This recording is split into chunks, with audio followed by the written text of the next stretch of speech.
दोस्तों मैं आपको कई रिजल्ट दिखाऊंगा, ये नहीं कि साथियों मैंने इन्हीं का रिजल्ट दिखाया, ऐसे मेरे पास 4 से 5 रिजल्ट हैं, मैं आपको उसको दिखाऊंगा। ठीक है, तो यहाँ पर भी एक बात आपके माइंड में जरूर आ गई होगी कि 150 में से जब छात्र 118 ला सकता है तो सेकंड पेपर में से 150 में से केवल 4 ही लाएगा। बताइए, अगर मैं दूसरे छात्र की बात करूँ तो यहाँ पर आ जाइए साथियों, यहाँ पर आ जाइए। ठीक है, ये भी एक छात्र का है, इन्होंने साथियों 150 में से कितने अटैम्प्ट किए, 122। ठीक है, सॉरी दोस्तों, 122 उन्होंने अटैम्प्ट किए। ठीक है, 122 कर लिए, कोई दिक्कत नहीं। इन्होंने साथियों बात करूँगा, नीचे आइए साथियों। अब आता है साथियों 150 में सेकंड पेपर, यानी कि उसमें से कितने, 150 में से केवल 45। तो साथियों मैं एक बात आपको ये बता दूँ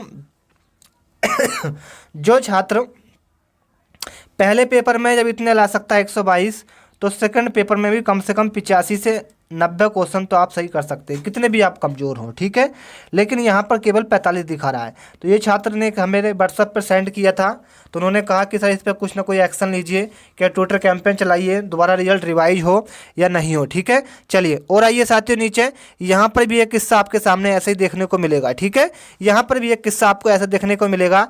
यहाँ पर आप देख पाएंगे स्पष्ट रूप से, बिल्कुल साफ दिख रहा है कि इन्होंने 150 में से कितने अर्जित करे, केवल 28, यानी कि 28। अगर छात्र यहाँ पर देख पाएंगे कितने छात्र हैं कि चाइल्ड डेवलपमेंट एंड पेडोलॉजी से इन्होंने 4% अटैम्प्ट किए, मैथमेटिक्स से इन्होंने 2% अटैम्प्ट किए, इन्वायरमेंट स्टडीज़ से इन्होंने साथियों 6% सही किए, और लैंग्वेज फर्स्ट में इन्होंने 13 और लैंग्वेज 2 में इन्होंने 3% को सही किया। टोटल परसेंट इनके कितने हुए, 28% सही हुए। ठीक है, चलिए उसके बाद यहाँ पर आइए साथियों देख लेते हैं।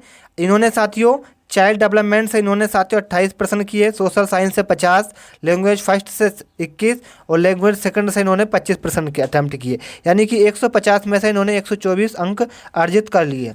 ठीक है साथियों, 124। ठीक है, अब आप देख पाएंगे कि वही छात्र 124 ला रहा है सेकंड पेपर में, और फर्स्ट पेपर में कितने ला रहा है, केवल 28% ला रहा है। तो साथियों ऐसा तो नहीं कि इसको यहाँ पर इनका माइंड ख़राब हो गया था, यहाँ पर इनका माइंड सही हो गया था, ऐसा तो बिल्कुल नहीं कि यहाँ पर ये भूल गए थे, यहाँ पर इनको याद आ गया, ऐसा कुछ नहीं साथियों। ये एक सिस्टम की खराबी है जो छात्रों के साथ धोखा हो रहा है। मैं चाहता हूँ कि इस पर कोई ना कोई सभी छात्र एक्शन ले। में अगर साथी या छात्र हमसे ये सपोर्ट चाहते हैं तो हम आप सभी के लिए तैयार हैं। ठीक है साथियों, ये इस बात को आप नोट कर लेना। ठीक है साथियों, ऐसा ही एक रिजल्ट मैं आप सभी के सामने लेकर आया हूँ। ये भी साथियों केवल 28 सही है और केवल दूसरे पेपर में 124 सही है। तो यहाँ पर भी साथियों धांधली हुई है, यहाँ पर भी धांधली हुई है। ठीक है, इस बात को आप नोट कर लेना। ऐसे ही साथियों मेरे पास कई ये पेपर हैं। यहाँ पर अगर बात करूँ तो यहाँ पर 150 में से 34 आए हैं और 150 में से यहाँ 124 आए हैं। ठीक है, कितनी बड़ी धांधली हुई है। ये साथियों मैं ये नहीं कहता कि किसी ने की है, ये सिस्टम की दिक्कत है। ठीक है, ये कितनी दिक्कत है साथियों, सिस्टम की दिक्कत है, जो छात्रों को इसका सज़ा भुगतनी पड़ेगी।